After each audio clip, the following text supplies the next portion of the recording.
खुशखबरी दे देते, तुम तो इस कौम को उस दलदल में फेंक दिया है महंगाई की, जिस दलदल से में लोग जाने के बाद या तो खुदकुशियां करेंगे, या चोरियां करेंगे, या अपने बच्चों को बेचेंगे, या असमत दरी करेंगे अपनी। ये होगा। रोज बरोज बढ़ती जा रही है। कयास आराइयां ये की जा रही थी कि अगर पेट्रोल की कीमत बढ़ेगी तो डॉलर की कीमत को भी कंट्रोल में लाया जा सकेगा और महंगाई पर काबू पाया जा सकेगा, लेकिन सब कुछ इसके बरक्स हो रहा है। अब जो डॉलर बढ़ता जाएगा तो इसका मतलब यह हुआ कि आपने जो पेट्रोल इंपोर्ट करना है उसकी कीमत में भी इजाफा होता जाएगा।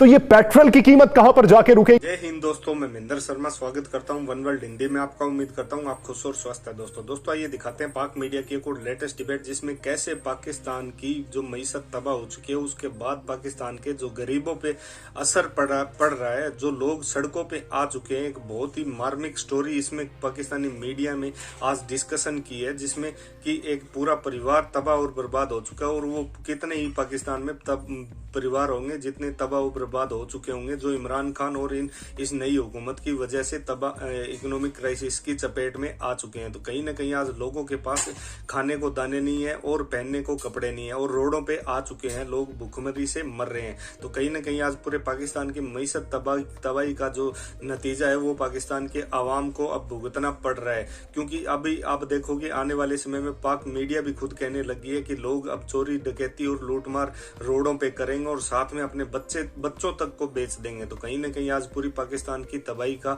जो मंजर लिखा गया वो इमरान खान और नई हुकूमत दोनों ने लिखा है। तो दोस्तों देखिए डिबेट और कमेंट में अपनी प्रतिक्रिया जरूर दें। लास्ट में आपसे रिक्वेस्ट करूंगा, चैनल पे नए हैं तो चैनल को सबसे पहले सब्सक्राइब करें, लाइक शेयर कमेंट जरूर करें। दोस्तों जय हिंद, वंदे मातरम, भारत माता की जय। दोस्तों बड़े दुखी दिल से आपको ये बात कह रहा हूं, और ये मैं हल्फन बात कह रहा हूं कि मैं जब प्रोग्राम के लिए आ रहा था तो बारिश हो रही थी,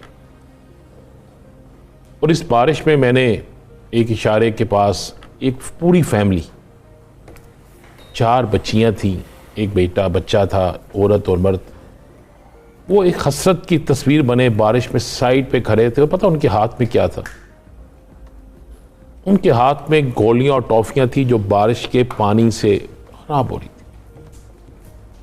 मैंने गाड़ी उनके पास की, मैंने कहा कि बच्चों ये बेटा ये आपने बेचनी है? उन्होंने कहा हमने बेच दिया। वो शक्ल से मुझे कोई वो लोग नहीं लग रहे थे जो इशारों पे खड़े होकर सामान बेचते हैं। उस बच्चे का वालिद भी था, वालदा भी थी, यानी सब ने कुछ ना कुछ पकड़ा हुआ था। किसी ने पेंसिल थी। मैंने वो सारा सामान खरीदा, तो सारा सामान जो था उससे ज़्यादा से ज़्यादा 2600 रुपये का बना। जो मैंने 2600 रुपया दिया, मेरे पास एक गुंजाइश थी वो मैंने दी। और मैंने वैसे ही उनसे पूछा कि आप रोज़ाना बेचते हैं? मैं भी ये पूछ रहा था तो जो सबसे छोटी बच्ची थी ना, उसने तोतली सी ज़बान में कहा कि मम्मा अब घर चलो, खाना तो खा लें।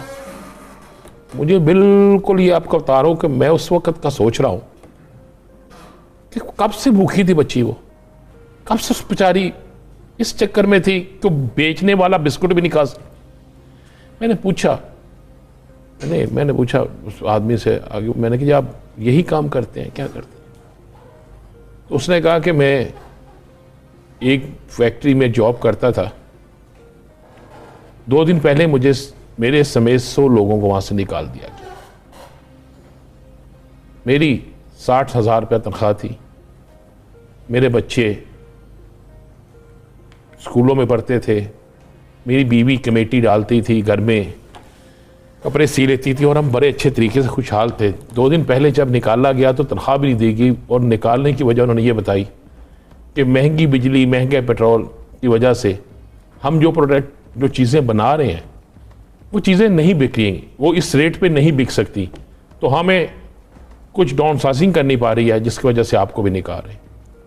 उसने कहा कुछ पैसे जो बचे हुए थे उससे 2 दिन तो घर का 1-2 दिन खर्चा चला, किसी और जगह नौकरी थी नहीं। तो हमने फैसला ये किया कि हम सब बच्चों को छुट्टियां हैं तो चौकों में खड़े होकर ये बेचते हैं। तो हमें तो ये चौक में खड़े होकर बेचना भी नहीं आया। हमारे बच्चों ने तो कभी अपने हाथ में ऐसे हाथ आगे किया भी नहीं था।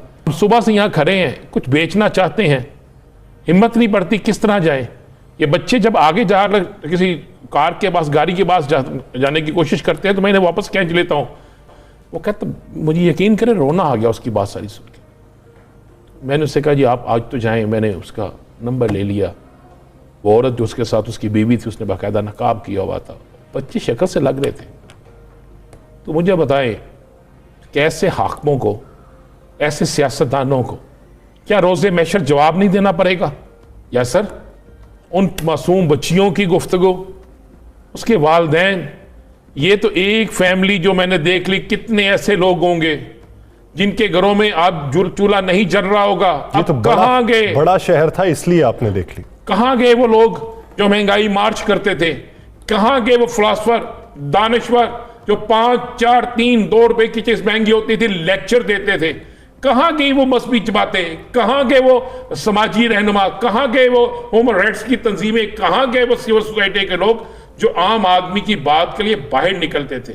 सब चुप करके, सब खामोश हो गए, सब सुख की बांसुरी बजा रही है। सर ये तो चंद लोगों को हमने दिखा दिया टीवी पे, कोई कह रहा आलू महंगा है, सब्जी महंगी है, फला महंगा, फला महंगा, लेकिन ये वो 4 बच्चियां, एक बच्चा नहीं था, वो मियाँ बीवी नहीं थे, वो रोजे मैशर पूछा जाए साहब जमात इस्लामी के बच्ची सुबह से भूखी होगी या सर? जमात इस्लामी के सेनेटर है मुश्ताक अहमद साहब। मुश्ताक अहमद साहब ने एक टीवी इंटरव्यू में ये बात की कि अगर मुश्किल फैसले करने हैं और आपको ये लगता है इकोनॉमी नहीं चल सकती, तो उसका एक आसान हल ये होता है कि तमाम तबकात उसी तरह का तर्ज अमल इख्तियार करें जो एक गरीब तर्ज अमल इख्तियार करता है।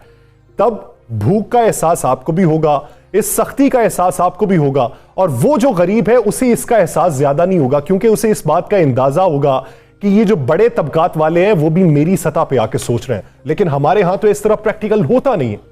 कौन सोचता है? कौन सोचता है? बड़ा नहीं सोचता। कुत्ते भी इंसानों से ज्यादा, उनके कुत्ते भी इंसानों से ज्यादा, इंसानों से महंगा खाना खाते हैं। उनके घरों का बचा हुआ खाना किसी आम फैमिली, पूरी फैमिली खा सकती है, जो बाहर फेंकते हैं। नहीं सोचते, बिल्कुल नहीं सोचते। मैं तो आज हैरान हूं कि महंगाई के इस दौर में, जब लोग भूख से मर रहे हैं, जब बच्चे स्कूलों में जाना छोड़ गए, जब सड़कों पे बच्चे सामान बेच रहे हैं, ये तो बेच रहे हैं, जरा जाके देखें 200 रुपए किलो, कौन दूध लेगा? किसके घर में दूध जाएगा? मेरे तो खादिम आला पंजाब से ये गुजारिश है कि आप तकरीर किया करते थे। मुझे हैरान क्यों हुई मरियम साहबा की गुफ्तगू सुन के कि हमने इमरान, और भाई इमरान खान ने गलत मुआहिदा किया था, तुम तो दुरुस्त कर लेते, तुम तो इस कौम को खुशखबरी दे देते, तुम तो इस कौम को उस दलदल में फेंक दिया है महंगाई की, जिस दलदल से में लोग जाने के बाद या तो खुदकुशियां करेंगे, या चोरियां करेंगे, या अपने बच्चों को बेचेंगे, या असमत दरी करेंगे अपनी। ये होगा। तो देखा दोस्तों आपने कैसे अब पाकिस्तान की मईशत बिल्कुल तबाह हो चुकी है। अब और आने वाले समय में पाकिस्तान में इतनी भयंकर स्थिति उत्पन्न होगी कि लोग सड़कों पे आगे लूटमार करेंगे और अपनी पेट की आग बुझाने के लिए पाकिस्तान में चोरियां डकैतियां बढ़ेंगी, या फिर अपने बच्चों को बेचेंगे। क्योंकि यही हाल अभी पीछे तालिबान में आपने देखा कैसे तालिबानियों ने ऐसा सिचुएशन क्रिएट कर दिया कि वहाँ अफगानिस्तान के लोगों को अपनी बच्चियों तक को बेचना पड़ गया अपनी पेट की भूख शांत करने के लिए। तो कहीं ना कहीं ये आज पाकिस्तान की हुकूमत की नाकामी सीधी रोडों पे, सड़कों पे और पाकिस्तान की आवाम को झेलनी पड़ रही है। तो जय हिंद दोस्तों, वंदे मातरम, भारत माता की जय दोस्तों।